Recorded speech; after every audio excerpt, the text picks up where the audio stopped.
How much of what you believe you know, do you genuinely understand? Consider this. A vast majority of students rely on rereading notes as their primary study technique. Yet, cognitive science clearly indicates it's one of the least effective methods for learning. Many of us are, with great effort, misleading ourselves into a false sense of competence. We invest hours, see minimal progress, and wonder why true mastery remains so elusive. But what if there were a way to cut through that illusion, to approach knowledge not as a task to be checked off, but as a frontier to be explored? Such a way exists. It's the path of scientific thinking, a mindset exemplified by individuals like astrophysicist Neil deGrasse Tyson, a man who doesn't just absorb information, he interrogates reality itself. Neil deGrasse Tyson. The name likely evokes images of cosmic marvels and articulate explanations of the universe's most profound complexities.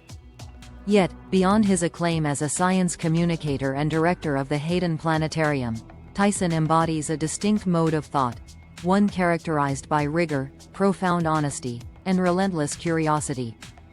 This isn't confined to astrophysics, it's a fundamental commitment to not deceiving oneself. It's a commitment that, when applied to your studies, possesses the power to elevate your results from ordinary to outstanding. This video isn't offering superficial study hacks. We're going to explore the core principles of Tyson's scientific thinking, distilling them into potent, actionable study habits. These are methods designed to make you question your assumptions about effective learning, to dismantle self-deception, and to construct a robust, authentic understanding that endures. Prepare to engage with information in a new way, because we're about to steal the scientific thinking that fuels one of the world's most perceptive minds. The bedrock intellectual honesty and the art of not fooling yourself, the absolute bedrock of scientific thinking, as Neil deGrasse Tyson champions it, is an unwavering commitment to intellectual honesty. He's famous for saying that the scientific method, at its heart, is about doing whatever it takes to not fool yourself into thinking something is true that is not, or into thinking that something is not true that is. This isn't just a neat quote, it's a deep guiding principle for how to operate. It means you're constantly working to find your own biases, your own misunderstandings, and those moments where you might prefer a comforting idea over a tougher truth. Tyson often talks about different kinds of truth: personal, political, and objective. Personal truths are what you believe deeply. Political truths might help a group's cause. But objective truths? Those are built on solid evidence and repeated experiments. They're what science aims for. Learning well, the Tyson way, means basing your understanding on these objective truths, even if it makes you uncomfortable or goes against what you already believe. The road of science, as he puts it, isn't always straight. It's full of experiments, and you have to accept that nature has the final say. If your understanding doesn't match reality, it's simply wrong. So, how can we bring this into our study habits? Actionable study habit: the Assumption Audit. Before you get deep into a new topic, or even after you think you've got it down, pause for some serious self-questioning. Ask yourself, what am I just assuming about this material? What am I taking as a given? How do I actually know that what I think is true here really is true? Make an effort to argue against your own points. Look for the cracks, the weak spots. This isn't about beating yourself up, it's about pressure testing your knowledge. For instance, if you're studying a historical event, dig into the main stories. What biases could the sources have? Are there other ways to see it that are backed by evidence? Actionable study habit: the prove me wrong protocol. Don't just study to confirm what you already think you know. Instead, study specifically to find evidence that challenges your current understanding. Look for reliable sources that give different viewpoints or question the usual explanations. When you find something that doesn't quite fit, don't just ignore it. Look into it. This is all about embracing Tyson's point that you have to be willing to be proven wrong. That feeling of discomfort? That's the spark you need for real learning. And if you can't find anything to truly question your understanding, then you can be much more confident in what you know. Why this works. This core idea of intellectual honesty makes sure you're building your knowledge on solid ground, not on shaky foundations. By always trying to not fool yourself, you catch and fix misunderstandings early on. This stops small errors from piling up into a weak and shallow understanding of a subject. You'll stop just collecting facts and start building real, solid knowledge you can stand by. The engine deep inquiry and asking fundamental questions. Neil deGrasse Tyson has this incredible knack for making even the most complicated cosmic ideas easy to grasp. That's not just about being a good communicator. It comes from a much deeper habit, always asking fundamental questions. He doesn't just skim the surface of information. He digs right down to the core, always asking why and how. This reflects his idea of turning raw data into information, then information into knowledge, and finally, knowledge into wisdom. A journey that needs critical thinking every step of the way. He often says that how you think is more important than what you know. Typical studying often focuses on memorizing facts, the what. But Tyson's method pushes us to go much deeper, to really get the principles and connections that make those facts meaningful. That's how you go from being someone who just knows a lot of trivia to someone who truly thinks. Actionable study habit. The 5 whys for academic insight. You might have heard of Toyota's 5 whys for problem solving. We can use it for academic understanding too. When you're looking at a concept, a definition, or an event, ask, why is this the case? Then, to that answer, ask, why, again. Keep going at least 5 times, or until you get to the most basic principles involved. For example, if you're learning about inflation in economics, why does inflation happen? Maybe it's an increased money supply.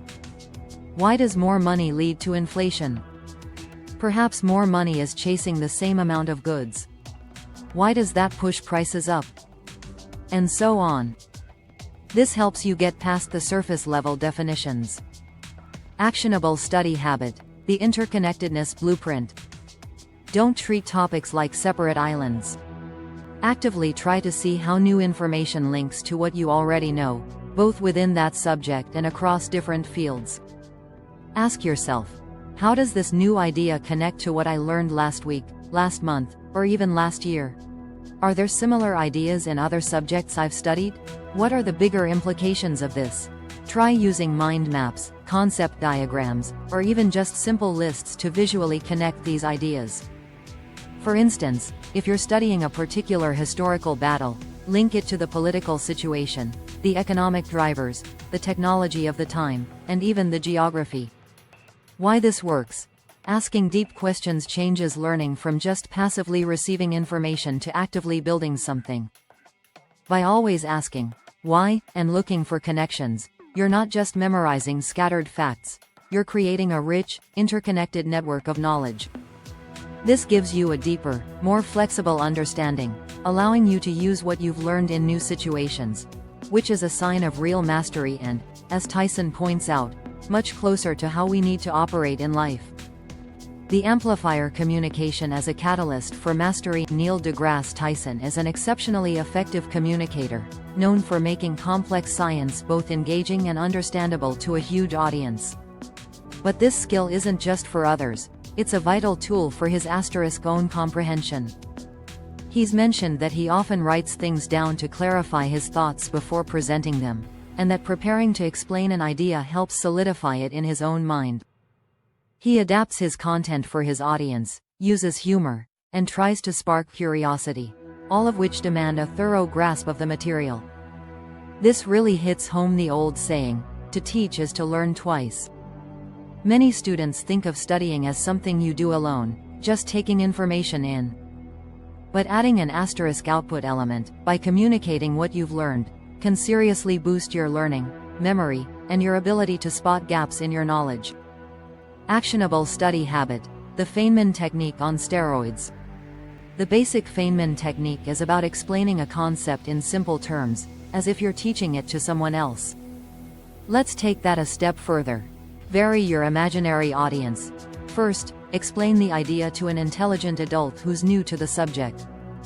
Then, try explaining it to a child. This forces you to simplify and use analogies. After that, explain it to a skeptical expert. This makes you anticipate challenges and defend your understanding. Identify the sticking points. Pay attention to where you pause, rely on jargon, or can't find a clear way to explain something. These are your exact knowledge gaps. Go back to your books or notes to fill them, then try explaining it all again. Tyson himself uses analogies all the time to make tricky subjects easier to relate to. Actionable study habit. Content creation as consolidation. You don't have to start a YouTube channel, but do things that involve teaching or explaining. Write a blog post or explainer thread. Try summarizing a complex topic you're studying in a short written piece. Just the act of organizing your thoughts for an audience brings clarity. Form a study group with a teaching rota. Get a group together and have each person teach a topic to the others. The responsibility of explaining will push you to learn it more deeply. Record yourself. Use your phone to record yourself explaining something. When you play it back, you'll quickly hear where your explanation isn't clear or confident. Why this works. When you try to communicate or teach something, you're forced to organize your thoughts, figure out the core of the concept, and put it into your own words. This active process of recall and rephrasing is much more powerful than just passively reviewing material. It clearly shows you where your understanding is vague or incomplete, precisely the kind of self-correction that Tyson's methods encourage. It's not just about being right. You need to be effective in your understanding and how you use it. The fuel cultivating relentless curiosity and skepticism, a standout quality of Neil deGrasse Tyson, clear in his every appearance, is his deep and contagious curiosity. He doesn't just lay out facts, he draws his audience into a state of wonder about the universe. This curiosity isn't a passive thing, it's an active way of looking at the world. Alongside this is a healthy skepticism, a refusal to just accept claims without evidence, a constant questioning that leads to deeper investigation. He encourages everyone to be a skeptic and to ask questions. For students, these two qualities, curiosity and skepticism, can change studying from a chore into an exciting exploration. They are the power source for continuous learning and critical thinking. Actionable study habit, the adjacent possible exploration. For every main topic you study, let yourself explore one or two related questions that grab your interest, even if they aren't directly part of the syllabus. If you're learning about cellular respiration, maybe you get curious about organisms that live in places with almost no oxygen. A quick look into this can give you a better appreciation and understanding of the main topic by providing some contrast and context. This isn't about getting completely sidetracked, but about feeding that spark of interest that makes learning enjoyable and something you want to do. Tyson himself is a big believer in learning how to figure things out, not just memorizing facts. Actionable study habit, the skeptic's gauntlet. When you come across a new piece of information, especially if it's presented as an absolute fact or fits a little too perfectly with what you already believe, actively play devil's advocate. Ask, what's the evidence for this? Are there other explanations? Who's presenting this information, and what could their agenda be? What would it take to disprove this? This doesn't mean you should argue just for the sake of it, but that you should develop a sharp mind that carefully checks information before accepting it. This is vital for navigating a world full of information and misinformation, and it's a key part of scientific thinking. Why this works? Curiosity makes the learning process itself rewarding, which boosts engagement and helps you remember things. Skepticism acts like a quality control check, making sure the knowledge you gain is solid and well supported. Together, they build a dynamic and strong approach to learning, preparing you not just to absorb information for an exam, but to think critically and learn effectively for your entire life. As Tyson suggests, it's about enjoying the journey of discovery, because learning never really ends. We've journeyed through 4 powerful pillars of scientific thinking, inspired by Neil deGrasse Tyson, and translated them into actionable strategies for your academic success. First, we laid the *bedrock of intellectual honesty*, committing to the art of not fooling ourselves by rigorously auditing our assumptions and actively seeking to be proven wrong. Second, we engaged the asterisk engine of deep inquiry asterisk, pushing beyond surface knowledge by asking fundamental why questions and blueprinting the interconnectedness of ideas. Third, we discovered the asterisk amplifier of communication asterisk, using teaching and explanation not just to share knowledge, but as a potent catalyst for our own mastery. And finally, we fueled our journey with asterisk relentless curiosity and skepticism asterisk, turning learning into an active exploration and ensuring our understanding is both broad and critically evaluated. These are not isolated tricks. They are components of a comprehensive mindset, a scientific approach to learning that values genuine understanding over rote memorization, critical evaluation over passive acceptance, and continuous inquiry over static knowledge. The path to truly insane study results, the kind Neil deGrasse Tyson demonstrates in his own pursuit of knowledge, isn't about finding shortcuts. It's about fundamentally upgrading your mental operating system for learning. It's about embracing the rigor, the honesty, and the profound curiosity of scientific thinking. By integrating these principles, by committing to not fool yourself, by asking the deep questions, by communicating to consolidate, and by fueling your curiosity, you won't just learn more effectively, you will transform your relationship with knowledge itself. You will begin to truly master subjects, not just pass them. The challenge now is to begin. You don't have to implement everything at once. Pick one principle, one habit from this discussion that speaks to your current challenges, and commit to applying it consistently for the next week. See what a difference it makes. If you're ready to stop just studying and start truly understanding with the power of scientific thinking, then show some love by hitting that like button. Make sure you subscribe and click the notification bell for more insights into effective learning and strategies for academic excellence. And now, we want to hear from you. Which of these Tyson-inspired methods will you implement first to get your brain working like his? Share your commitment in the comments below.